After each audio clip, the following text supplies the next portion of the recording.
Hey there, Tom with ACME Overland. Welcome to the back alleyways of our shop. We wanted to give you a quick tour of our latest build going out the door. Mercedes Benz 144-inch wheelbase, all-wheel drive platform. It's 2023, so it's their latest and greatest model. We just wanted to walk you through the exterior, subtle features that we've added, and then we'll jump into the interior as well.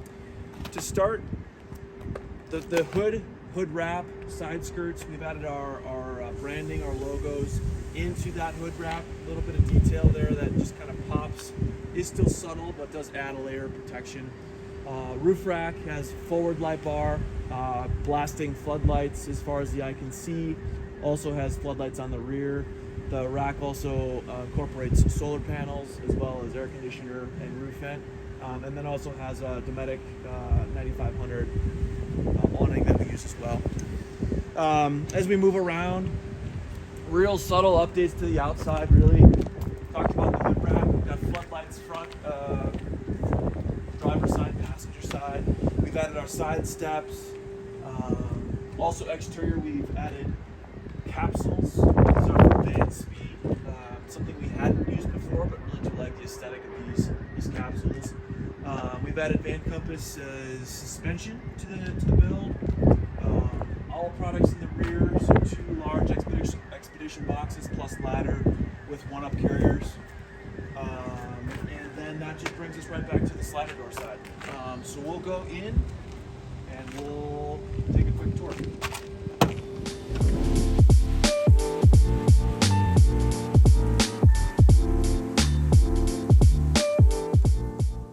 Here and take a quick tour, turn some lights on. Immediately as you enter the van, you'll notice the shower pan that's here on the floor. This is a real low profile pan, drains to a gray tank, is meant to really just get rid of the dirt, grit, sand, anything that is going to perhaps make a mess in the rest of the van for perhaps dogs or shoes, etc., etc.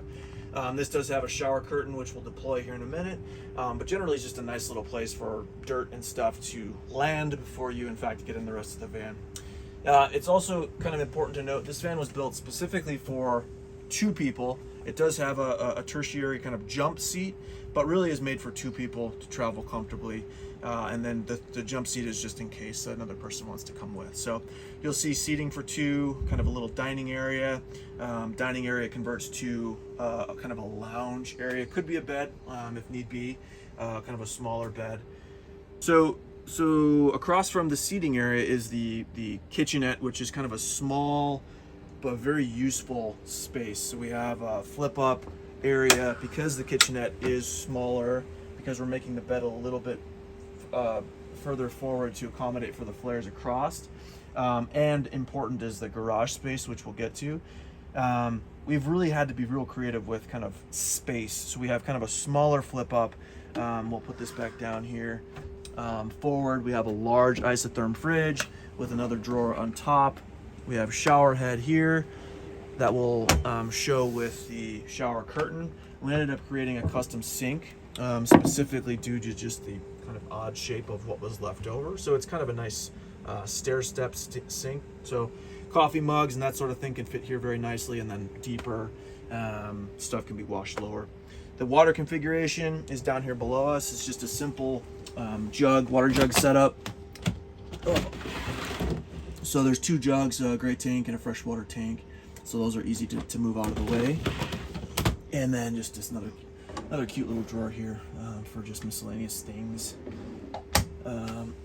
Really, and then the bed space in the back. Again, you're going to sleep across in the van utilizing those capsules that we spoke about.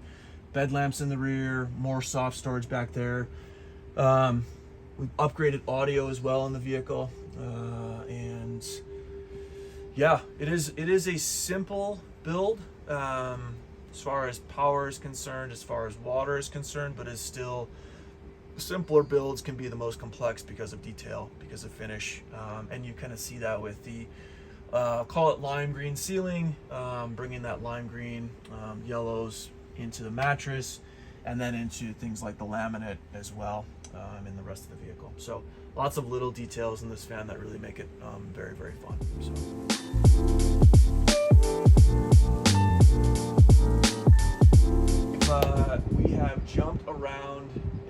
and space to the rear of the van. The biggest portion of this build is bikes. It's bike friendly, like no other. So goal is to fit at least 4 bikes in the back plus gear, 2 bikes on the rear as well with the one-up racks.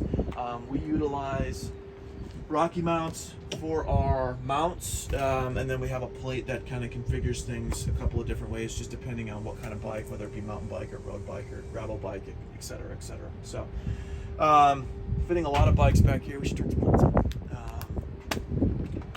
That's definitely key. We've got our electrical cabinet here, incorporating batteries, inverter, and then we've left that side completely blank again, just to fit bikes.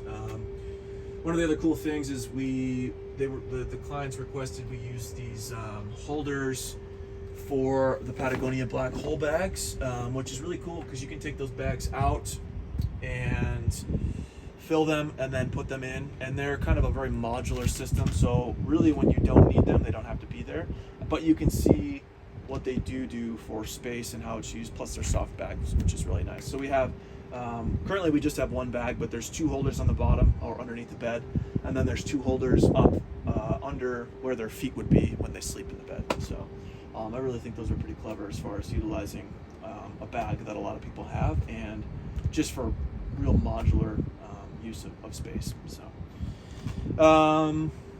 yeah, I think that's a grand tour, and thanks for watching.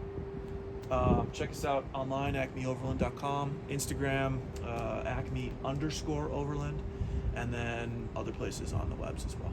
Thanks.